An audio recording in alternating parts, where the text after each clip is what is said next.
ትላንቷ ማንቼ በሩበን አሞሪሙ ኤሲ ሚላን 4-2 ተገረፈች ነው የምልህ አባቴ። ፕሪሲዝን ቢሆንም በጣም ሙድ የሚያስይዝ ነገር ስለሆነ ሙድ ይዤብሽ ነው ቁም ነገር የምናወራው እንጂ ዘለን ወደ ቁም ነገር አንገባም። ተረዳሽኝ አይደለ? ማይክል ካሪክ አሞሪም እንደሚበልጠው ያሳየበት ጨዋታማ ተረዳኝ አይደለ? ማይክል ካሪክን አሞሪም ይበልጠዋል። ምክንያቱም ስኳዳቸው አይገናኝ ምናቸው ኤሲ ሚላን የወደቀ ክለብ ነው ገባ አይደለ? ግን ከማን ዩናይትድ ጋር ሲሆን ፕራይም አሞሪም ከቻለና 4 ማን አቤት እንዳለ ፕሪሲዝኑ የተሸነፈ ሰው ነው አሞሪም ባይዘማ። ከእናንተ ጋር ሲገናኝ ግን እሳት የላሰ እሳት የጎረሰው ነው። 4 አጠጣችሁ ማለት ገባ አይደለ?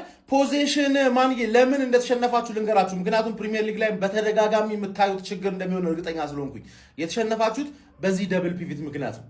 ቲሌመንስ እና አንድሬ ሳንቶስ አባቴ በቤንች ምናምን አይደለም ካሪክ እየሞከረው ነው። በቃ ምርጥ የሚባሌን ቡድኔን ይዤ ገብቼ ምን መስራት እችላለሁ። ፕሪሚየር ሊግ ላይ የምታየው ሜኑ ቢጨመር ነው እንጂ ፕሪሚየር ሊግ ላይ የምታየው ፎርሜሽን ማለት ነው። ሜኑ ደግሞ አንድሬ ሳንቶስ ለየት ያለው ነው ገባ አይደለ? እንግሊዛዊ አንድሬ ሳንቶስ ነው። እዛ ጋር ብራዚላዊ፣ እዚህ ጋር እንግሊዛዊ ነው። ሁሉም ሚድፊልደራችሁ ከኳስ ጋር ነው አሪፍ፣ ከኳስ ጋር ምርጥ ነው ገባ አይደል? ይሰነጣጥቃል ምናምን ነገርና ኳስ ካልያዘስ ለምሳሌ እንደዛሬ ማለት ኳስ ተያዘብህ ኳስ ማስጣል የሚችል ሚድፊልደር የለህም፣ እንዳለ ዲስትሮየር የለህም፣ ካሴሚሮን አልተካም። ኳስ መያዝ ሲያቅተ ምን አባል ታመጣበት ነው ገባል? ኳሱን ፈቃደኛ ሆኖ ሰጥቶ የሚከላከልን ቡድን ነው የምታስጨንቀው በዚህ ሚድፊልድ ማለት ተረዳኝ አይደለ? አሞሪም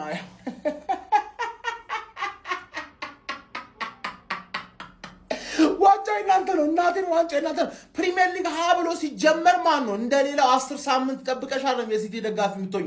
የመጀመሪያ ሳምንቱን ታይና የሲቲ ደጋፊ ተኛሽ በእርግጠኝነት። ወንድም ጥላ ምን ነው በእናትህ ምን አደረጉ?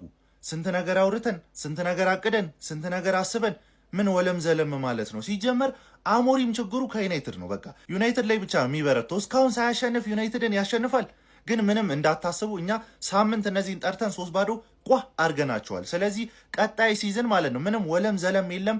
ወይ እናንተ ወይኛ ከሁለታችን ማለፍ የለበትም። አስረግጬ ነው መነግራችሁ ይሄን ነገር። ለማንኛውም ግን ቮት አድርጉ፣ እየገባችሁ ቮት አድርጉ። ቮት አደራረጉን ደግሞ አስቀምጬላችኋለሁ። ማሊያ ትሸለማለ ማለት ነው። አሞሪም የ4 ወር ደሞዙን አልወሰደም እንደ ወንድም ጥላ ስትለያዩ። እኔ ተስማምታችሁ እንደተለያያችሁ ነው ማቀው። እንደ እሱ ነው የደረሰኝ ኢንፎርሜሽን። ምን ሆኖ ነው ታዲያ? እኔ ሻልሻለው ሊል እኮ ነው በእንደዛ ሲያስለጠልጣችሁ ቆይቶ። ኧረ እባክህ ወንድም ጥላ የሚስተካከሉ ተጫዋቾች አሉ መስተካከል ያለባቸው እንዴ። እንደዛ እኔ ቻምፒዮንስ ሊግ ማንና ምኜ ነው የተቀመጥኩት? ታዲያ እጄን አጣጥፌ እኮ የተቀመጥኩት አንተና ምኜ ነው ወንድም ጥላ አንተና ምኜ እና ቆፍጠን ነው እንጂ እንዲህ አይነት ነገር ተገቢ አይደለም። አሞሪም ግን ወስዷል። እኔ እስከማውቀው ምንም የቀረበ ደሞዝ ምናምን የለውም አይደል? የለውም እንዴ። ሎፍተስ ቼክ ምን የመሰለ ጎል እንዳገባባቸው ዩናይትድ ላይ።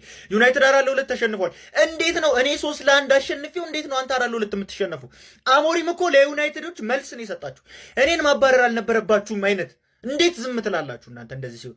ኤኒዌይስ 4-2 አልቋል ጨዋታው። ኤሲ ሚላን ዩናይትድን ለጥፎታል ማለት ነው። በጣም አሪፍ ጨዋታ አይተናል። ኤሲ ሚላን ከጨዋታ በጣም ተሻሽሏል። የምር ፕሪሲዝን ላይ ምርጥ ኤሲ ሚላን ዛሬ አየን። እስከዛሬው አሪፍ አልነበረም።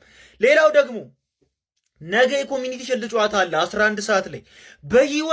በህይወቴ ለመጀመሪያ ጊዜ የአርሰናል ደጋፊ ሆንኩ። በቃ ለመጀመሪያ ጊዜ የምር ሲቲ ነገ እንዲወድቅ ነው የምፈልገው። እንዲበላ ወላል ይሆን እኔ እንጂ አላውቅም። ሜዳ ውስጥ ሁላ ባይገቡ ደስ ይለኛል። በቃ አልፈልግም። ለመጀመሪያ ጊዜ አርሰናልን እንዲያሸንፍ ፈለግኩ። በጣም ነው እየተናደደ። ለማንም አልደግፍ እንዴ? እስቲ ኮመንት ላይ አስቀምጡልኝ። ለማንም አልደግፋ ይሻለኛል። ሸር አርጉላት ለበቀሉ ምንም የተለየ ነገር የለም። ያው በቀሉ ነች ጋይስ። ምንም የተለየ ነገር የለም። የተለየ ነገር የሚያደርገው ደጋፊው ምላስ ነው። የምሬ ነው። ክለቡ ማንቸስተር ዩናይትድ ነው።